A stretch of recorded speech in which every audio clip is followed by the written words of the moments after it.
Hi, this is Eric Lehman, and welcome to another edition of Morning Has Broken, and I Don't Want to Fix It.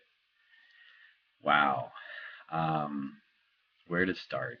It's been one of those years, weeks, months, what have you, days, where um, where 24 hours measured on the clock just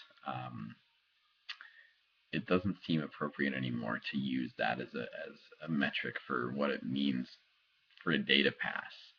Um, so yeah, I'm really present to a lot of possibility, a lot of shifting that is happening, and some of it is I feel like I'm diving into specific learning to enter into a new phase, a new way of being that that just kind of brings service to scale and brings love to scale and um, brings everyone together who deserves love, and that's everyone. It's so simple. It's it's almost devious. I think I think that's the interesting part of this walk is that I've just been feeling, um, so giddy about service, and I think that's what I'm really present to. Is that for a really long time, just in my life, probably about 20 plus years, I learned about service from a scarcity perspective. You know, there's not enough food, or people, don't have enough money, or they don't have enough shoes, or they don't have enough, I don't know, enough, or, like that's just, that word has always had this heaviness to it, enough, like we don't have enough. Um, and the word is like other words around service have been need and problem statement. We need to solve a problem, and I choose not to look at service in that way, and and and when I can stay true to that, so much more is possible. I'm getting to create a camp experience with the YMCA, and instead of fighting against diabetes or obesity, we could be advocating for a healthy lifestyle, and the language that we use to surround that um, can be just as powerful, if not more so. And today I felt sort of a shift, with just meeting with another organization that welcomed, you know, that language, the idea that we can talk about um, opportunities instead of problems. We have an opportunity to create a healthier community by creating this camp experience, and that language I'm just giddy around. Like, I'm giddy to be associated with it. I want to be associated with that, um, and and and I think that's the difference. Like, I've been in an and world rather than an or world for a really long time, and so I feel so much expansiveness in that, um, and I feel that so much learning is starting to happen in very profound ways. So I'll feel really tooled for all that's to come.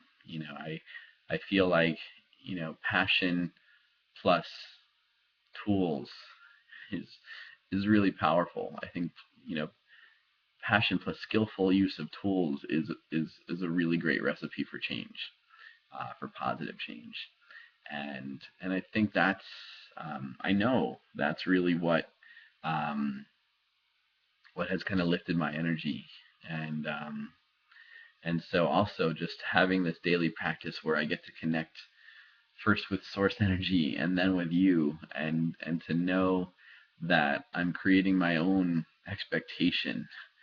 And I can tell you, expectation is one of those words that I couldn't stand for a really long time. And now like I have a divine expectation to connect with first source and then you. And I love that order. I love the idea that I get to just, bliss out with source and then come back into this realm in a way and then share. Um, and I think that's like I've just been really present to a lot of dualities of late, just the idea of divine containers, and like much like the word expectation, anything that used to sort of fence me in or hold me down or use language of sort of restriction. Now I'm sort of understanding the beauty in some things. Some some expansiveness can only happen in a divinely created container. So and I think containers is a very really interesting word because the universe is a container. It just happens to be expanding all the time. So the container is an interesting metaphor. It it's we know that the universe hypothetically has an end somewhere, and yet every time we think we can extrapolate where the end is, we can reach our arm out past that end, and there's a new end. So I think kind of the expansiveness of what is possible within the container of a universe. And I think there are universes within universes within universes, and I think that's what I'm understanding, is that there's just like so many universes that if we give them their righteous and rightful containers, um, can expand within themselves. And and it's not as if it's possible to take up all the room in the container. It's just possible to know that for every expansion there will be a place held, like someone will hold the space for that expansion, and that's just so beautiful. So yeah, I'm just really in a soft and humble and loving place. I had a really great dive into stillness and some poetry. And Hafiz, sometimes writes a lot of lines and sometimes uh, doesn't write many.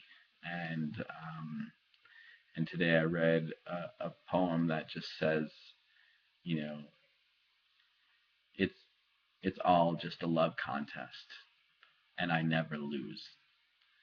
And I mean, I'm misquoting it ridiculously. And then Hafiz says, and isn't that a great reason to spend more time with me? Because I never lose a love contest, and I think that's what's so simple and so interesting about this love contest that we're all in. And how silly is it for us to think of life as a love contest and think that there could be actually a winner and a loser in that. I think we're all just winners. So on that note, I love you all and talk to you tomorrow.